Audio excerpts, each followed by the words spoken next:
নমস্কার বন্ধুরা, নতুন রেসিপিতে আপনাদের স্বাগত। আজকে আমি আবার একটা অন্যরকম রেসিপি নিয়ে এসেছি।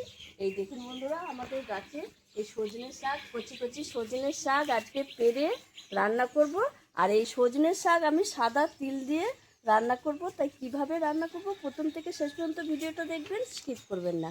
ভিডিও ভালো লাগলে লাইক, শেয়ার, সাবস্ক্রাইব করতে একদম ভুলবেন না। প্রথমে আমি সজনের শাকটা পেরে নেব। এই দেখুন বন্ধুরা, কত সুন্দর শাক। সজনের শাক কেটে ধুয়ে নিয়ে এসেছি।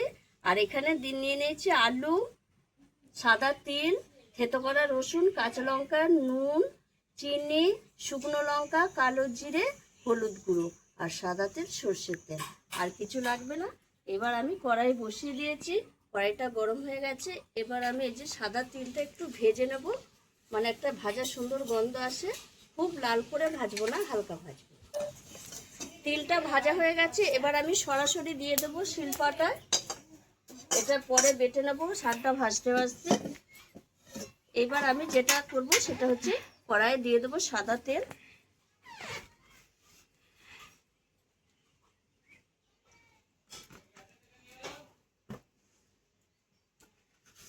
কালো জিরে ফোড়নে, শুকনো লঙ্কা 2-3টে মতো ভেঙে দেবো,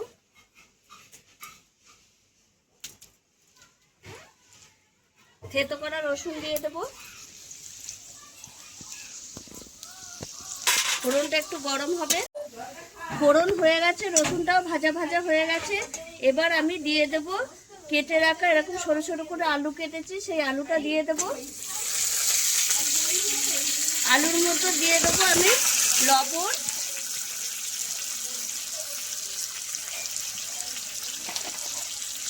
হলুদ গুঁড়ো,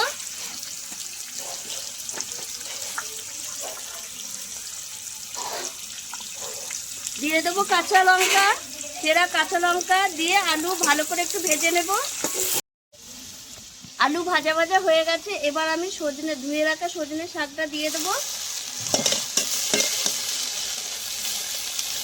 এইভাবে আমি আলুর সঙ্গে সজনে শাকটা এরকম ভাজতে থাকবো। তার মধ্যে আমি এই তিলটা একটু বেটে নেব।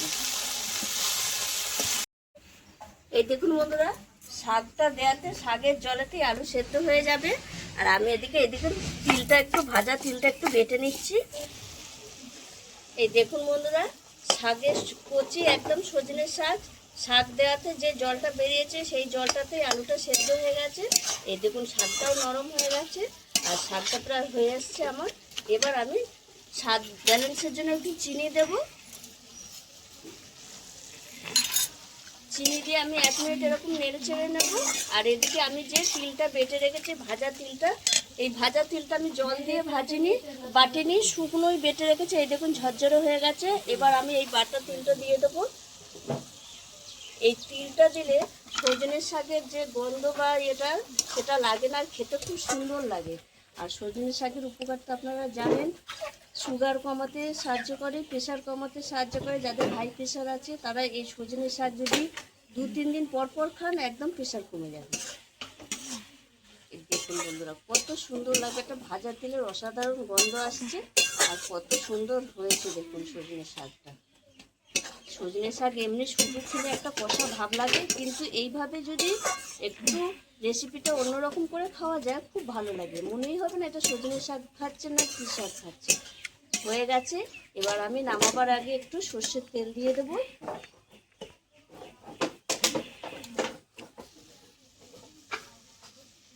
সর্ষের তেলটা দিলে শাকটার ফ্লেভারই অন্যরকম লাগে, খেতেও সুন্দর লাগে। এবার আমি নামিয়ে নেব। অসাধারণ লাগে এই শাকটা, একবার করে খেয়ে দেখবেন আপনারা।